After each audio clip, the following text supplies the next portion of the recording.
Okay, so for question number 5, part A says determine the x-intercepts of the equation. Well, anytime you see an x-intercept, that means no matter what, y will be 0.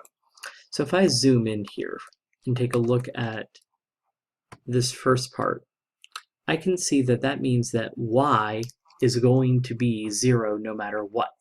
So 0 for y is equal to -7 times x plus 8 times x plus 4.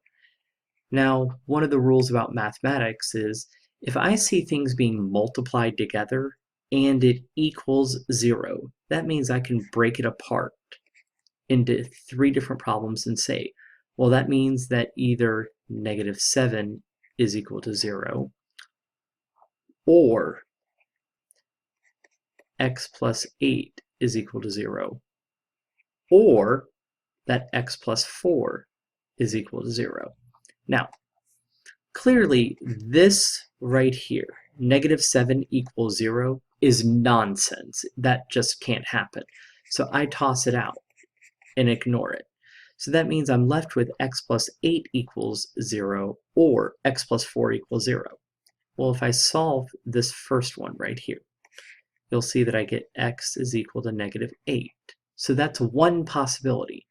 So the other possibility is that I can get x equals -4. So there are 2 different x values that would give me a y value of 0. So the x-intercepts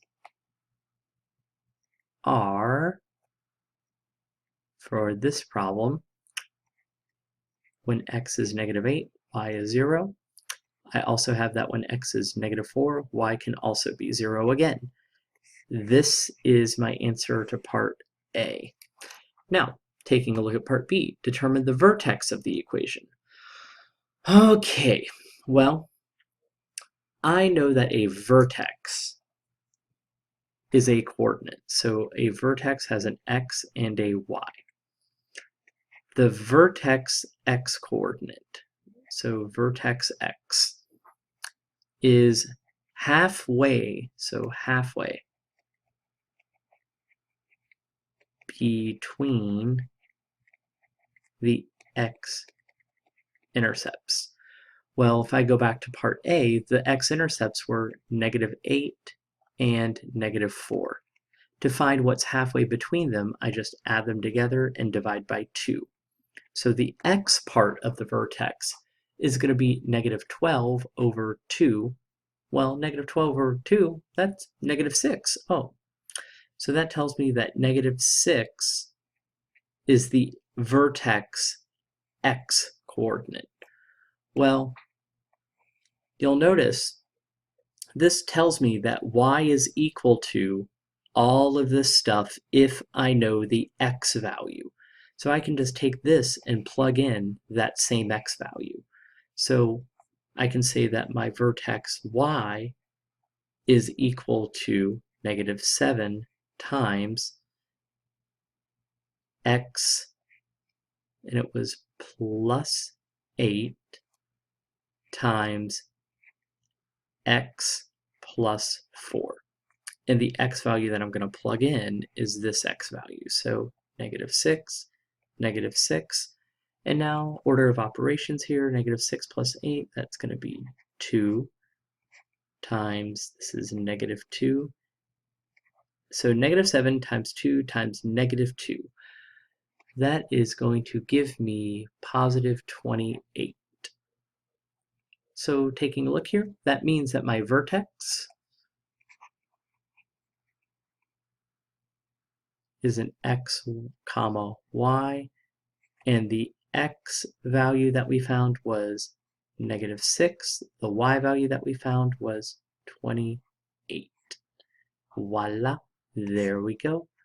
And now my favorite part, rewrite the equation in graphing form. Okay, well, that's just a fancy way of saying that they want this equation in the form of y equals a times x minus h squared plus k. Well, let's see here. A is always the number that's in front of everything. Well, let's come up here for a moment. Notice there is a number that is in front of everything. It is this -7. So that means that this A right here, we already know what A is. It is -7. Now, the vertex has this other wonderful property. The vertex is also, again, not my night for the mouse, but my vertex is H and K. So notice that H is -6, K is 28. That means I can come right down here and say that this is X minus H. Well, -6 squared plus 28. Now, no textbook is ever going to leave minus a negative, so that means I need to change this into y equals -7 times x plus 6 squared plus 28. Take a look at that. Anything else I can do? Nope. It is now in graphing form.